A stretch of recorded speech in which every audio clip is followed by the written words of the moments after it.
Lots of camera feeds, all going into the control room, which was high school. And I want to take pictures and do a case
Okay.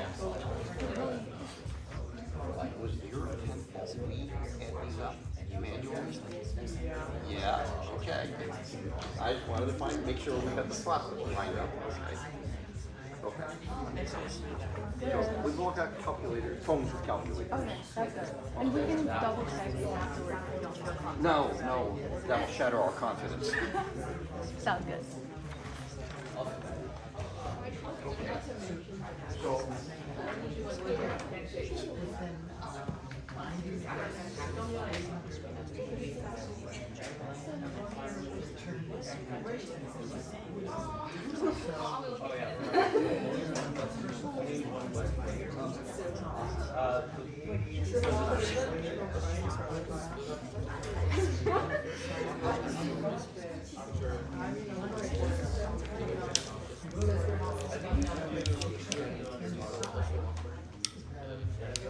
Hello? Hello, testing. The mic on. Hi, everyone. Welcome to the second annual Sunrise Venture Pitch Competition. My name's Ellen, and I'm the founder and CEO of Sunrise Venture. Today, we have more than just a competition. This is a launchpad where passionate, creative, and hardworking students like all of you here will get a chance to present your ideas to our panel of judges.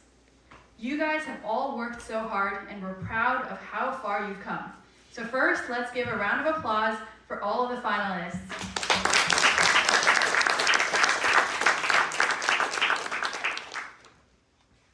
Now, I'm gonna save it on all of the fancy speech, but before we dive into all of the pitches, I really want to acknowledge the entire Orange County startup community and amazing entrepreneurs who have made this program possible. And that includes our mentors, Chris Wagner, Ryan Yang, John Russo, Vladislav Vasilev, and Vincent Moiso.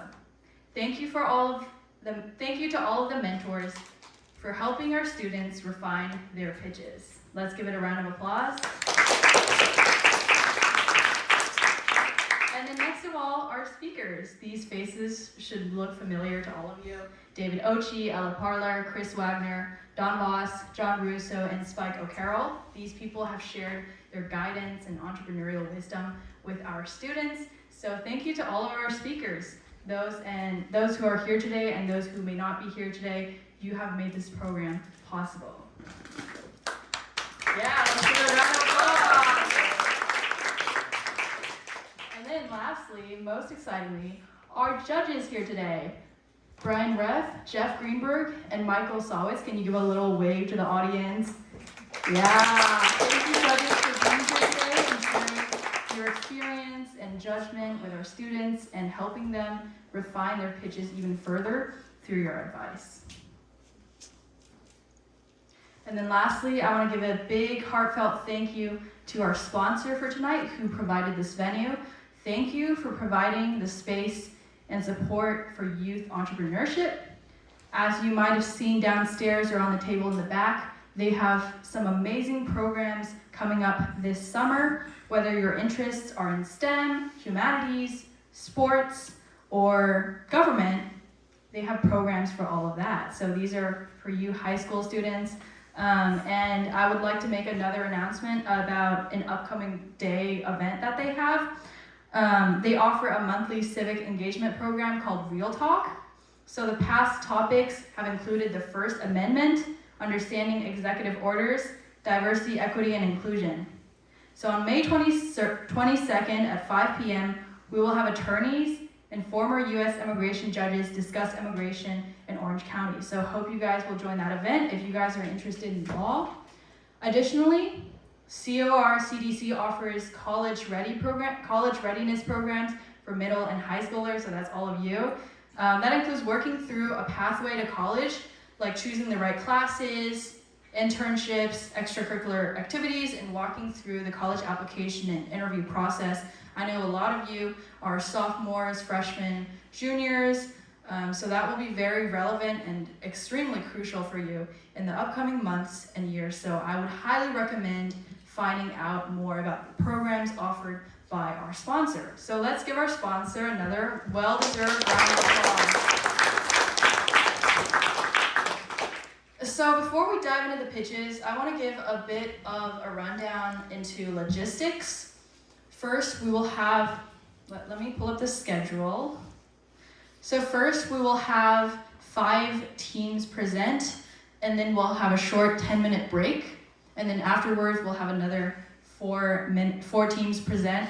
Lastly, while the judges go into room 207 across the hall to deliberate and choose 3 winners, we will have a fun game of networking bingo in here and also vote for fan favorite. So the fan favorite team will get $50 Amazon gift card as their prize, and the bingo winners will also get a small prize. Lastly, we'll have the award ceremony, and we'll end the event by having 30 minutes of food, networking, and photos, where students are encouraged to come talk with their judges and ask for their feedback, whether you won or did not. You're also encouraged to chat with the other finalists, because these are an amazing group of entrepreneurial students who share your passion for business and innovation. And so for the sake of time, we will kindly ask our audience to withhold your applause until the end of part 1 and part 2. So we won't clap for every finalist team. We'll clap for everyone after the first 5 teams go, and then we'll clap for everyone after the last 4 teams. And finally, tonight would not be possible without the amazing people behind the scenes. One of them is your MC this evening, a creative, hard-working board member who has been in Sunrise Venture for 2 years. Let's give it up for Amber Cheese.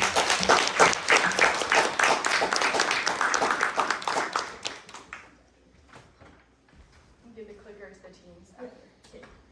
So hi guys, my name is Amber, and I'll be your MC, which stands for main character, so for this afternoon, and I will be guiding you through today's pitch competition. We've got innovation, we've got creativity, so I hope we can all be very respectful and supportive today.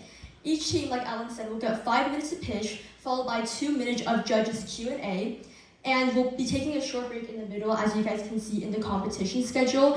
And just reiterating what Ellen said, for the sake of time, we please kindly ask you guys to hold your applause until the very end, so that we don't have to, by the end, everyone's gonna be really tired, and we don't want it to seem like the first time we're like, yay, and by the end we're like,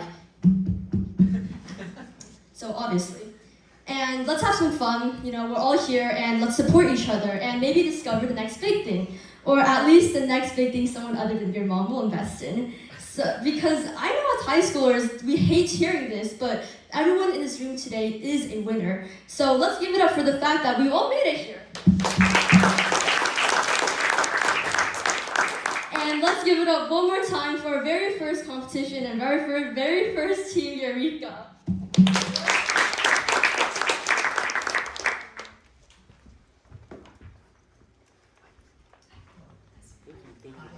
Here, I have a box for you guys. This is our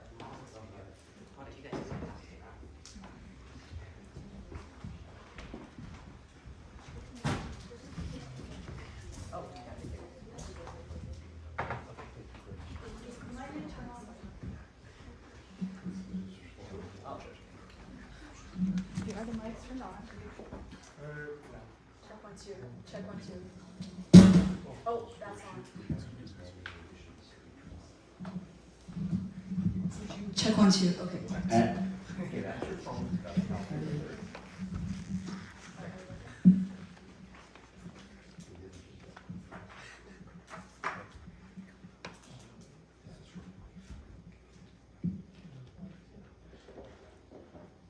Man, this game sucks. I'm bored. Abram.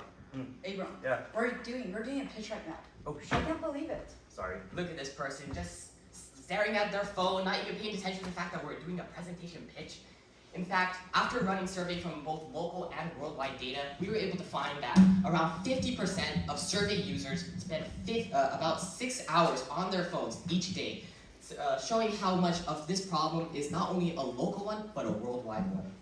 With this increased amount of time on their phones, it leads to a main decrease in activity in their brain, which shows the severity of overusing your phones. On the other hand, by just playing board games for just 30 minutes a day, it increases your creativity scores.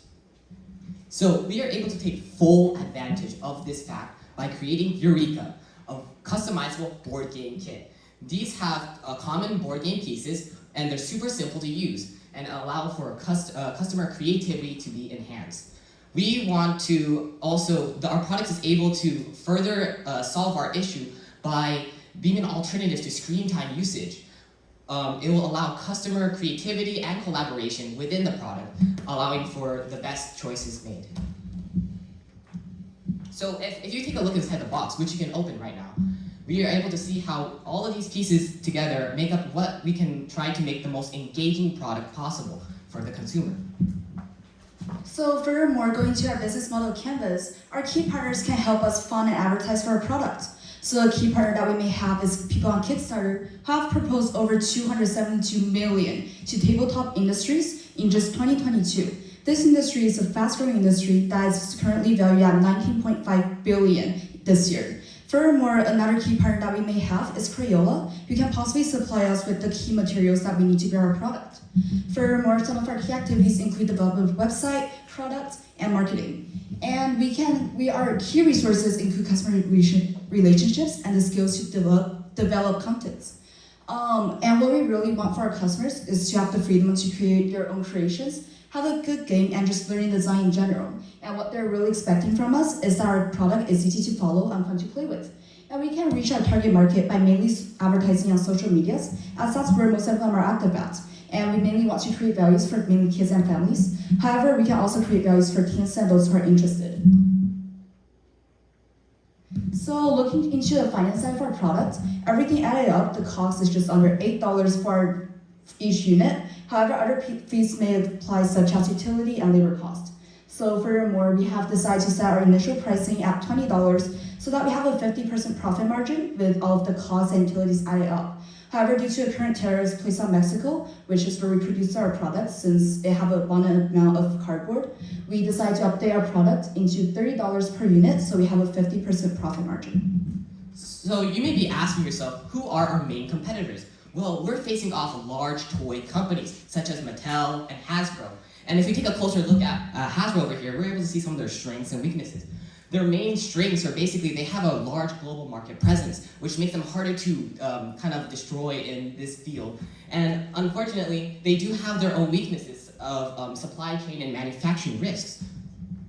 And so if you take a look over here, we're able to, on this matrix, we're able to completely crush them in all of the categories that we want to try to enhance our product in. So, our main target market is students aged from ages 13 to 18, as they are the demographic who uses the phones the most. About over 6 hours on average. They also include some pain points, such as struggling to create new ideas, or struggling to find new friends, or have fun after scrolling for so long. Our secondary target market is parents, as they would want to gift our product to their kids. So, our marketing plan is first sending out forms and surveys to possible customer channels such as Instagram and YouTube. Then we'd start playtesting with small audiences. For example, Reddit has a board gaming community. Then we would focus our we would focus our attention to attracting partners and producing product, preferably through Kickstarter or Crayola. And then this is all building towards the long-term goal of opening an online store on Amazon and expanding. So, why choose Eureka?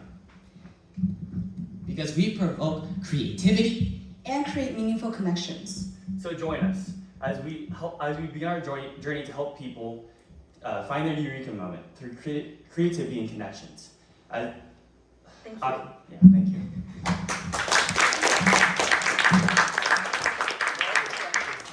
We're gonna have 2 minutes of Q&A for our judges, and if you guys would like to use the microphone, or are you guys okay with it? Would you guys like a microphone? I think we can probably. That could be loud.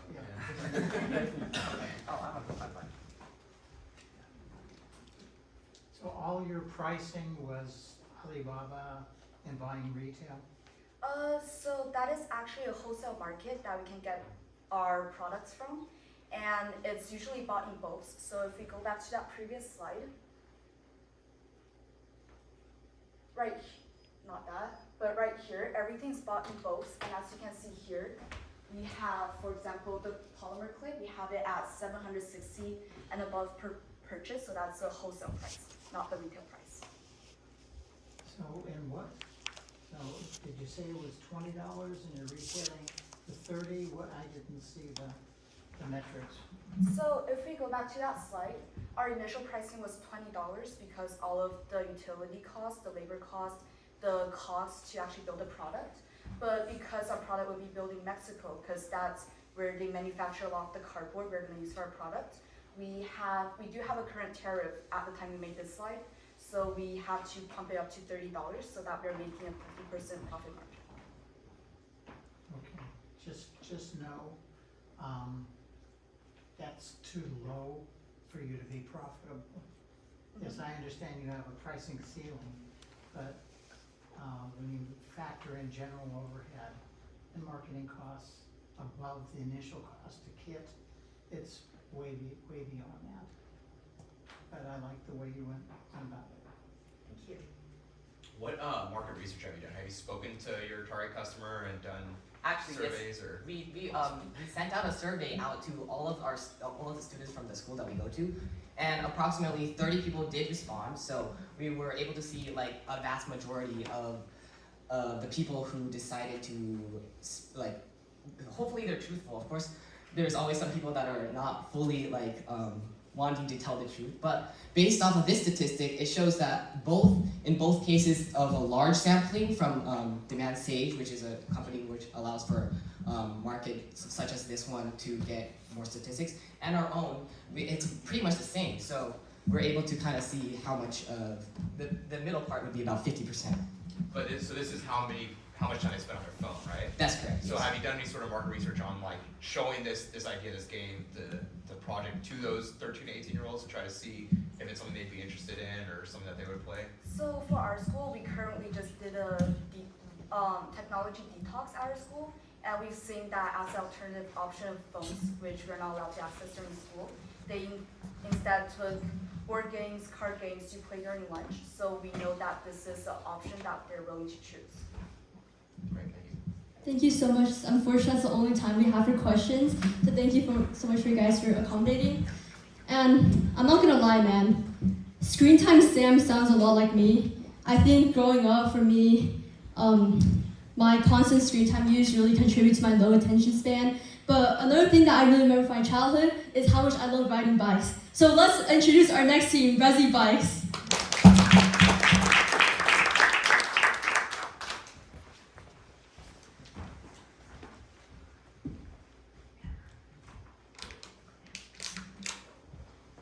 Yeah, you guys might need to go down and click until your slides are up. Okay, sorry.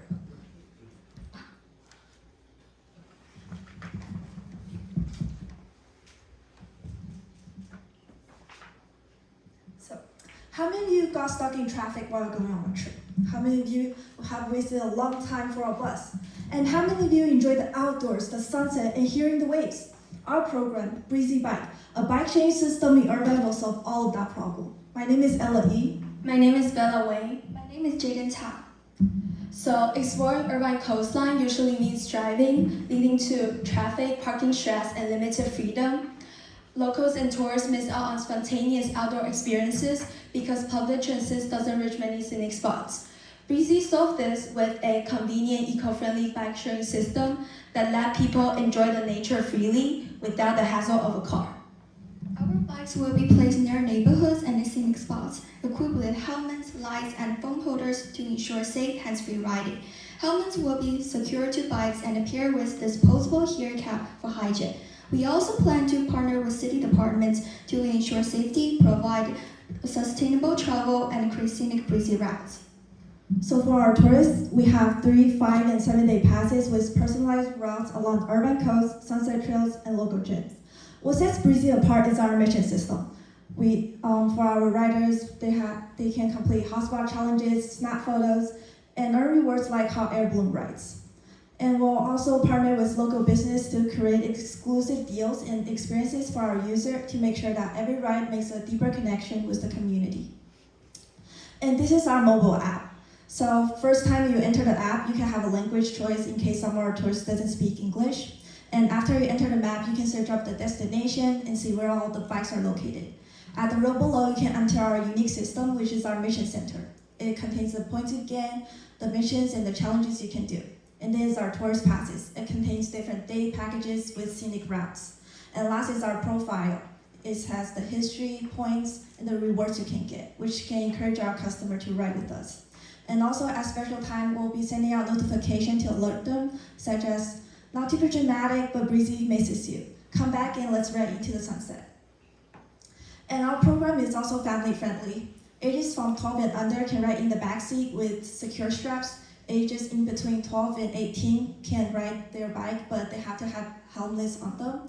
And ages from 18 and above can ride in front solo, and they're responsible for the ride. And this is ideal for local families and tourists to ride with their younger children.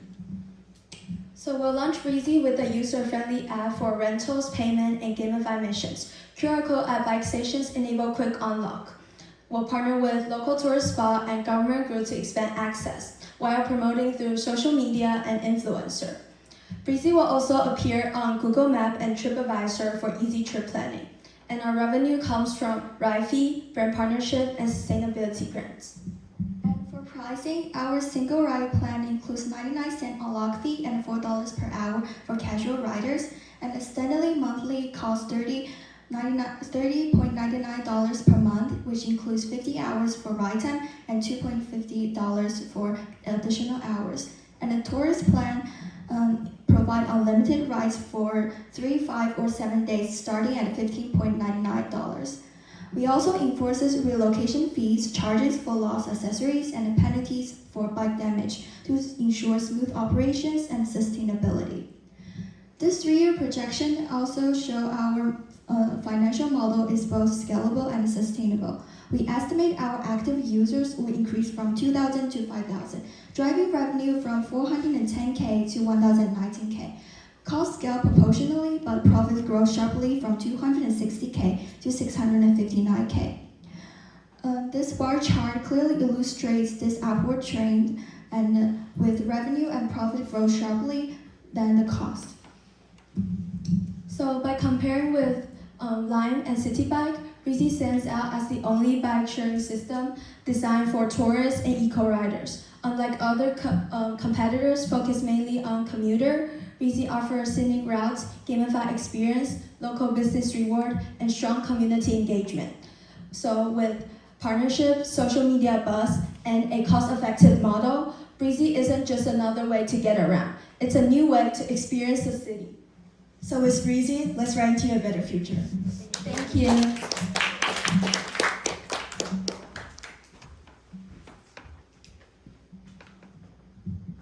Oh, and let's begin our judge Q&A if you guys want to just get started, because you don't have to.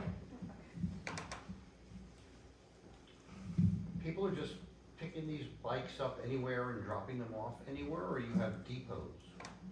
They can pick up anywhere they want and drop anywhere. So the unlock fee, that just, what does that do? Does the bike get locked? Yeah, the bike gets locked on those. In the bike Yeah, station. in the bike station. So they have to take a thing out and lock it to that. So basically, you can like, there's a QR code, you scan it, and you says unlock, and it will just unlock. It's an electronic lock. Okay. Yeah. And then they're at a hotel and they leave, so they leave the bike at the hotel and then it needs to be picked up by Breezy. Yes, if there is a bike stations at the hotel, they can like put it in the hotel and lock it there. But in general, it's up to Breezy to return the bike. So you have a cost there. We will put stations near neighborhoods and like scenic spots, so they can like travel to the scenic spots and return it after they return to their hotel or like their houses. Cause like we'll partner with them, so maybe we'll like set up bike stations at the hotel too, so like they can put it back there. Do you know how many hotels there are in Orange County? We're not sure about that. So, do you know, have you calculated how many rides or how many hours on how many bikes it'll take you to get to break even?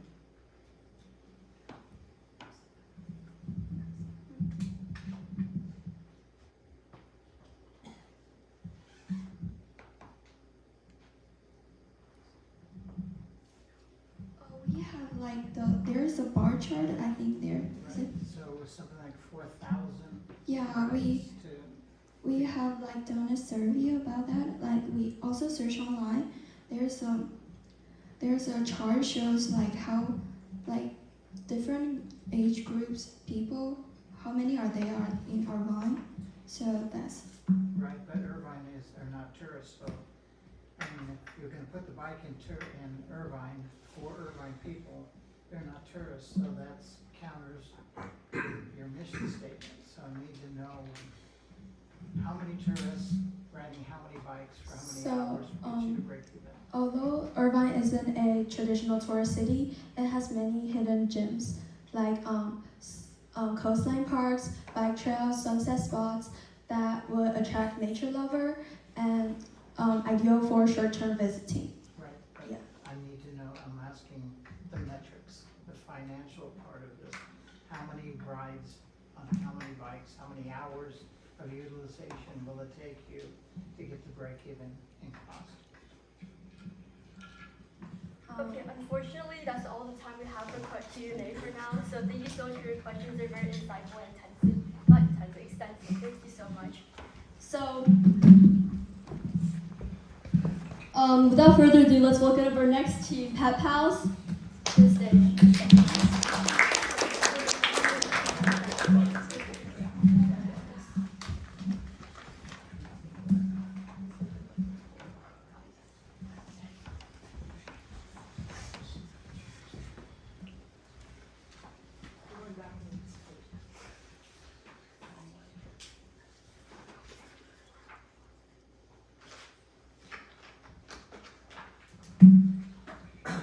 I'm Jonathan, and this is my partner Abhinav. We're excited to introduce you to Pet Pals, a platform that connects pet owners with trusted pet caregivers whenever and wherever they are needed. So I'm a dog owner. You can see my dog with a tennis ball, and I love her. But what do we do when we go on vacation? We can't bring her along. The hotel won't allow it, and kennels are expensive and impersonal and disease-ridden. We don't want to leave her there. We don't want to let an untrustworthy stranger into the house either. We don't want to worry about them hurting the dog or the house. So what do? This problem not just plagues me as a pet owner, but pet owners across the nation. In a survey taken from people across the nation, 50% of the pet owners surveyed were unable to travel or had to bail on plans because they couldn't find care for their pet. This is where our solution, Pet Pal, comes in. It is a simple yet reliable solution that connects pet owners with trusted pet sitters. Here's how we make it easier for pet owners. We vet caregivers to ensure trust, and this process includes background checks and ID requirements to ensure peace of mind. Caregivers can also offer live video access in their own house for added peace of mind. Our target customers are pet owners who need reliable, convenient, and trustworthy care for their pets. We focus on 3 key customer segments. 1. Busy pet owners, professionals who work long hours or travel frequently and struggle to find pet care. 2. Vacationers and holiday travelers who own pets and need dependable caregivers to look after pets while they're away, particularly in holiday seasons. Pet givers who want flexible, competitive income. We offer pet owners affordable peace of mind with competitive pay for pet givers. PetPal operates on a simple yet effective commission-based business model with transaction fees. PetPal takes a small service fee on each booking made through the platform, including pet sitting, walking, or training services. We charge a small tier service fee based on pet size. 10% for small pets under 20 pounds, 15% for medium pets 20 to 60 pounds, and over 60 pounds we charge 20% for large ones.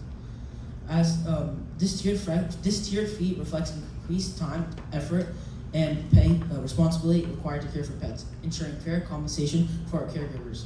As the platform grows, we will add other transcription streams through ads, more premium services, and build an online shop. So we're going to launch by creating a launch strategy is by creating a wait list to gauge demand on who's interested in our product. Once we will incentivize signups with perks and discounts, and once we have gained a pretty solid wait list, we can use it to show it to investors to gain a financial investment. These financial investment will be used to fund our platform, which is a pretty expensive endeavor. And once we have built our platform, PetPals, we'll launch it in the city LA because it is very high in pet population and is relatively local to us. Once we will plan to partner with local pet shelters, clinics, and veterinarians in LA. We plan to have promotions and feedback surveys and referral programs that we will use to help gain more users. Our scale strat. Once we have gained some traction, we plan to move into more high pet population cities such as San Francisco or Miami. These cities have high pet populations and making them ideal for the next phase of growth. We plan to partner with increasingly bigger pet brands such as Petco or pet influencers such as Doug the Pug, who have like 3.6 million followers and have already done partnerships with other people, showing that we can pay them to advertise us, which will increase our exposure. We plan to, after our third step in scaling is refining our platform to allow us to be able to care for a more diverse amount of animals and improving the platform so it can handle more users. After we have completed all of that, we can probably expand across the US and all the continental US, all 50 states. Here's a look at our competitive landscape. As you can see, we're up against major players like Rover and traditional kennels, each with their own strengths and weakness. Rover offers convenience but comes with higher fees and inconsistent service quality. Kennels, while trusted, lack flexibility, personalized care, and have a high risk of disease. Wide has an extreme high 40% commission fee. Our goal at PetPals is to combine the best of both worlds. We offer flexible, personalized pet care with trusted, well-vetted caregivers supported by growing partnerships with major brands. And our referral-driven growth model, PetPal puts trust and personal care first, something that big platforms can't guarantee. While our competitors have the advantage of being more established and widespread, we plan to close this gap over time and focus on what pet owners value most, trust and personalization. Thank you. If you'd like to help us on our journey, you can contact us through our email or number.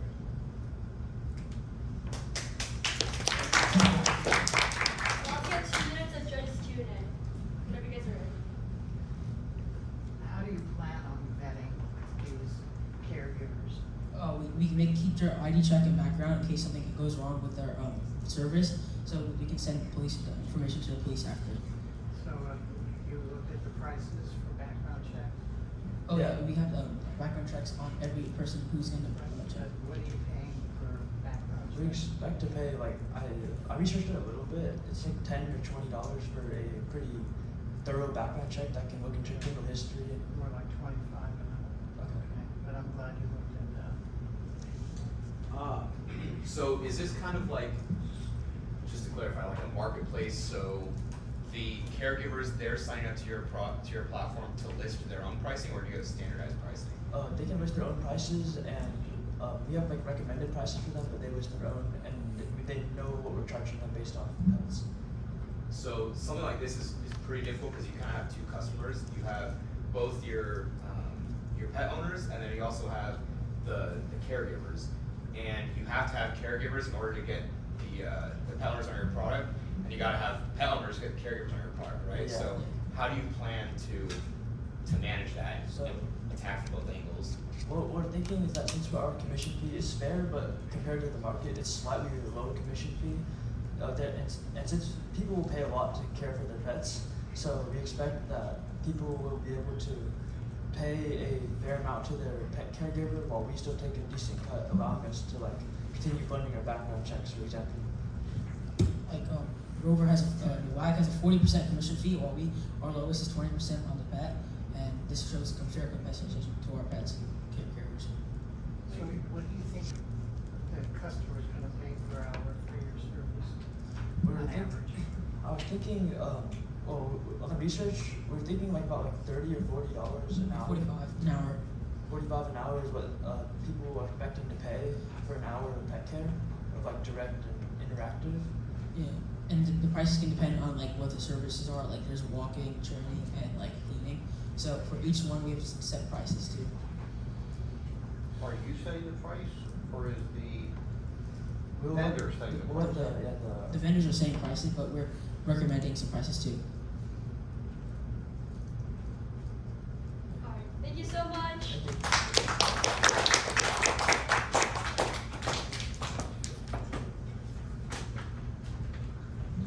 As somebody who accidentally microwaved my goldfish in 2nd grade, I think this is something that I would definitely invest my money in. That's just me though. Well, speaking of fish, let's welcome to our stage Annie G from Peppercorn.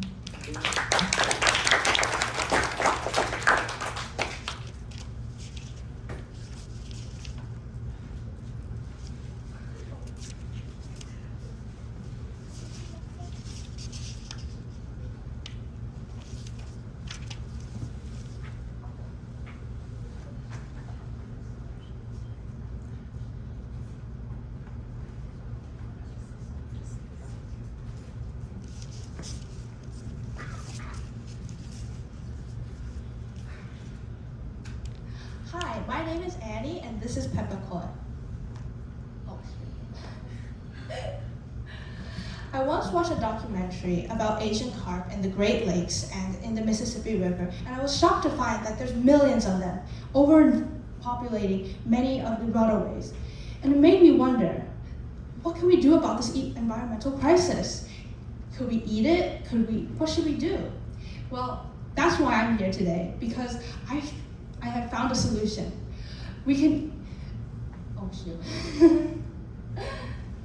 Introducing Peppercorn Fish Snacks, a savory, affordable fish jerky made of simple ingredients as simple as salt, sugar, and Asian carp.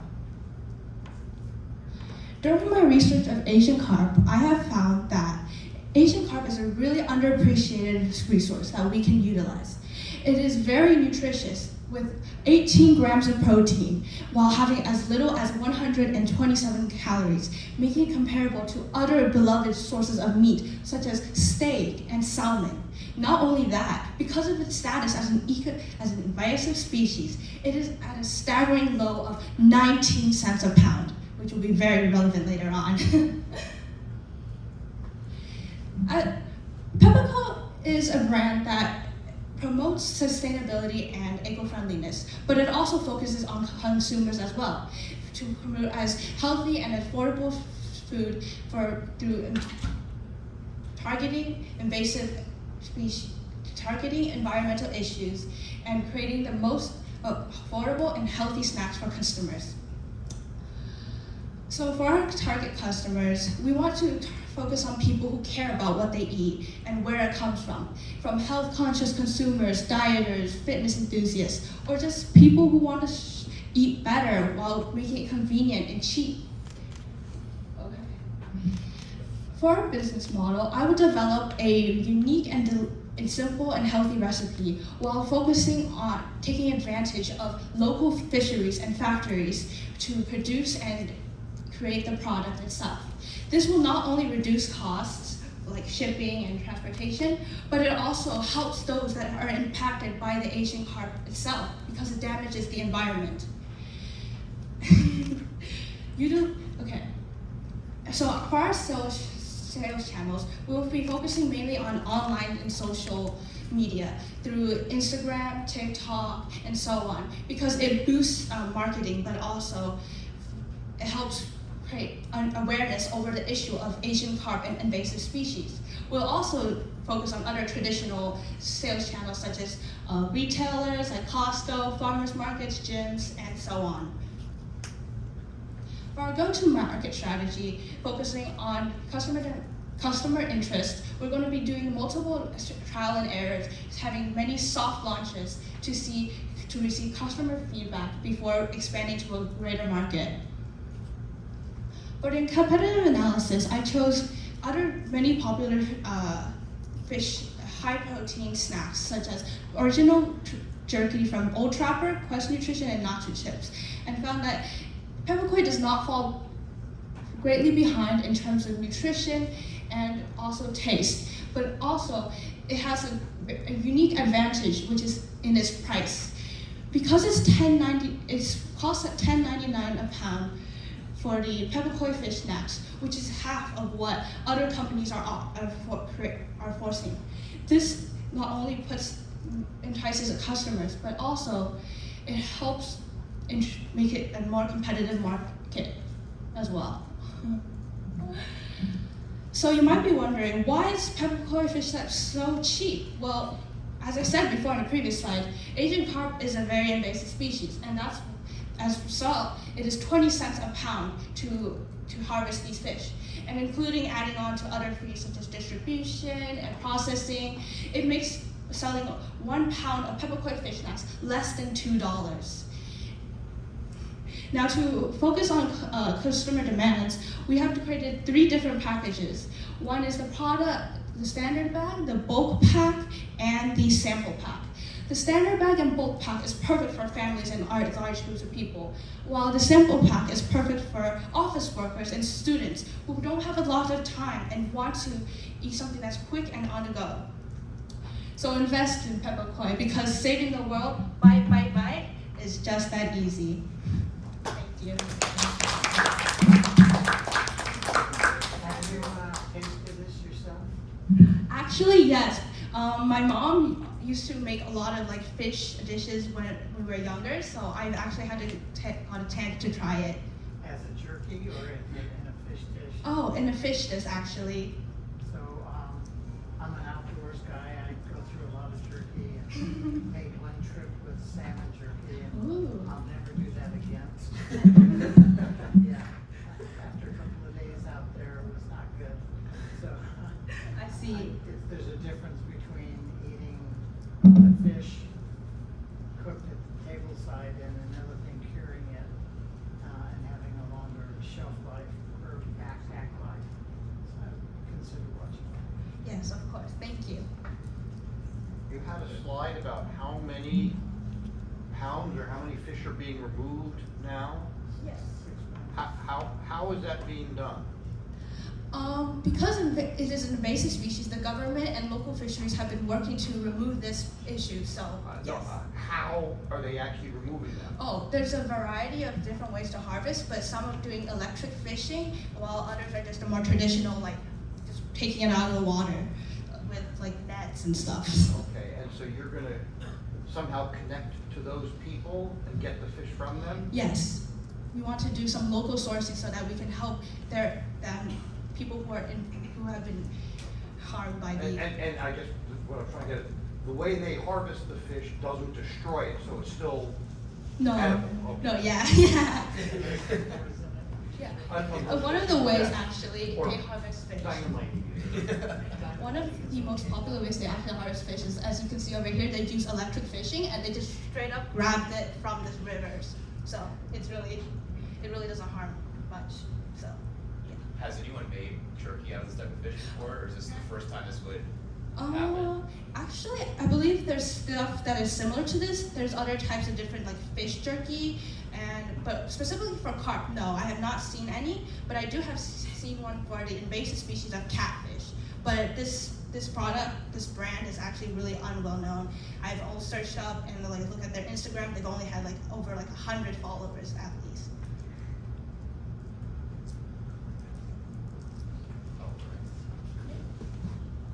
there just, how would you plan on, there'd probably be a lot of research and development costs because you're gonna have to get through sell-food in the US, there's a lot of Yes. red tape you gotta go through.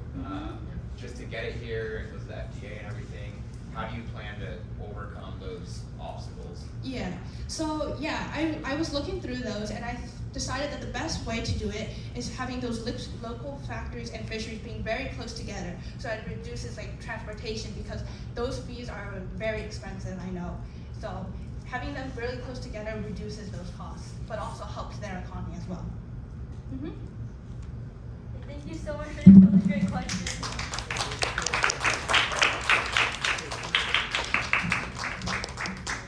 Alright, can we please welcome to the stage Illum Inc.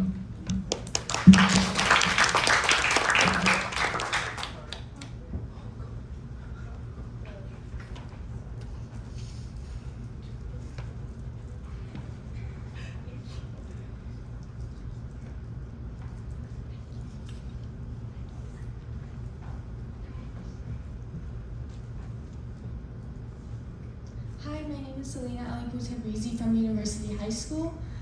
As a kid, I used to love reading, but as I grew up and social media began taking over my life, reading started to feel like a tedious task.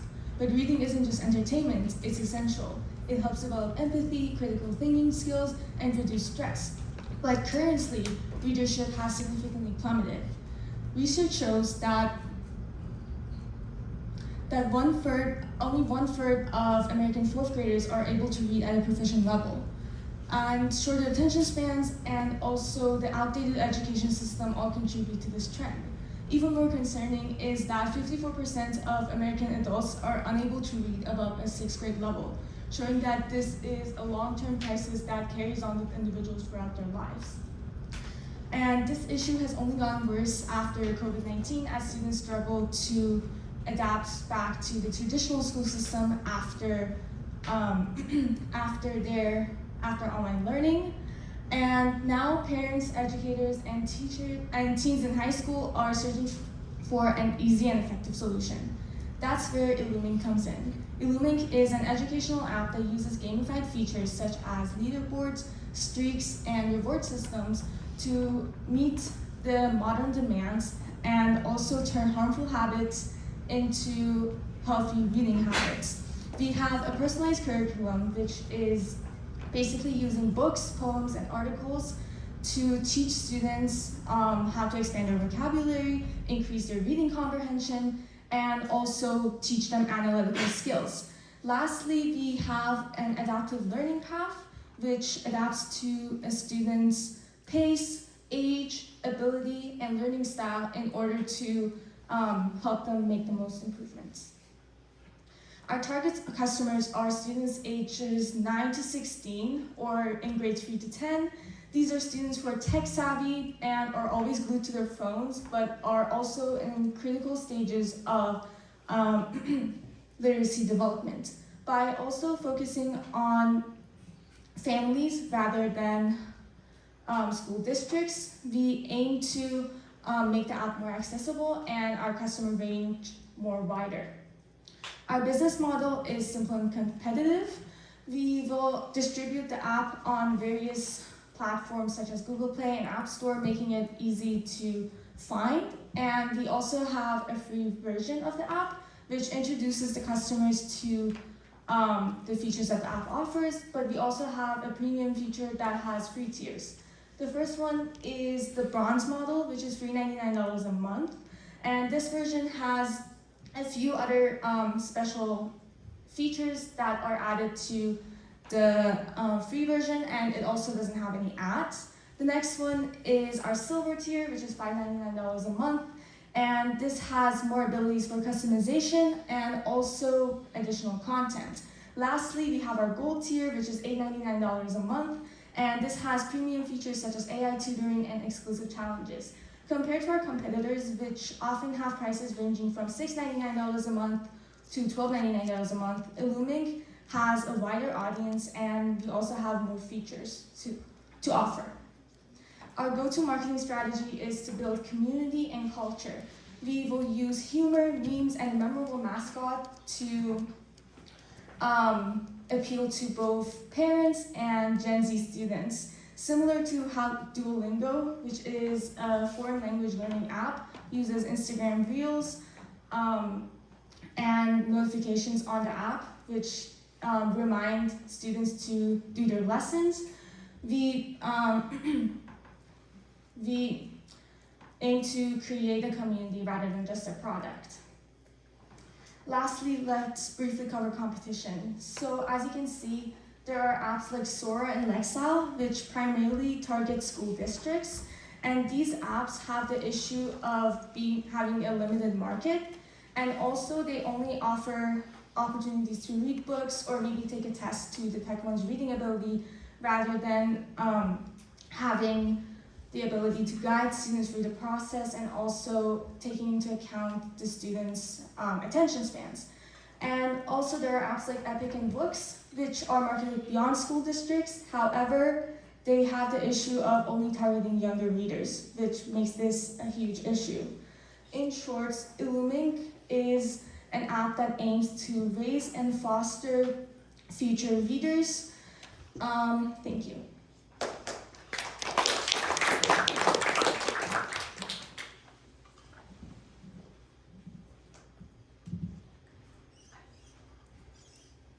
Are you providing the books and the poems?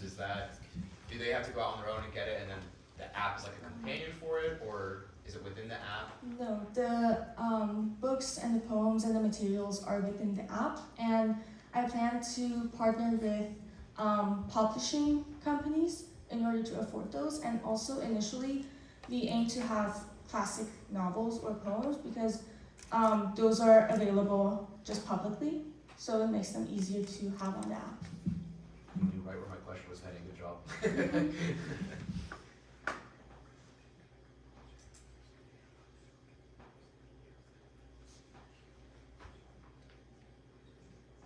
Well, I think the area that you're working in is definitely needed.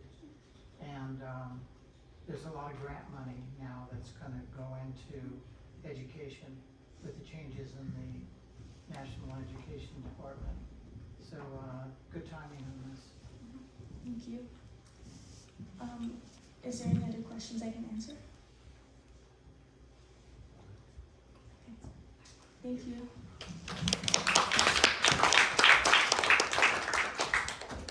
So I know you guys are really tired for sitting after 5 amazing pitches. So the next one, I promise you guys will really, really enjoy. So could you first get a drum roll for what I'm about to announce right now? Like, can we get a drum roll? I'm gonna announce the next thing is a 10-minute break. Water in the back, and if you guys want to take a walk outside, you can go downstairs and show the lobby. Thank you. And the bathrooms are down the hall to the right.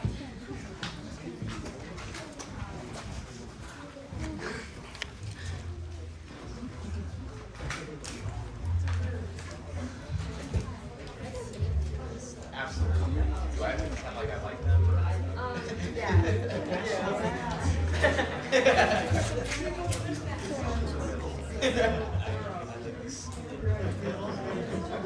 Okay, now like be really focused. Yeah.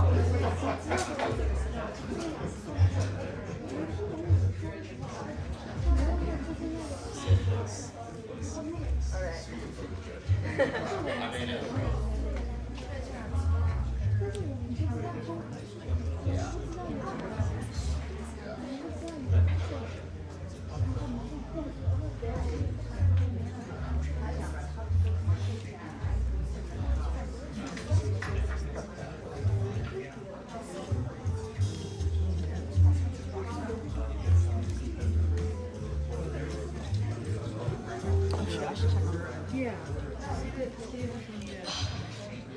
Yeah.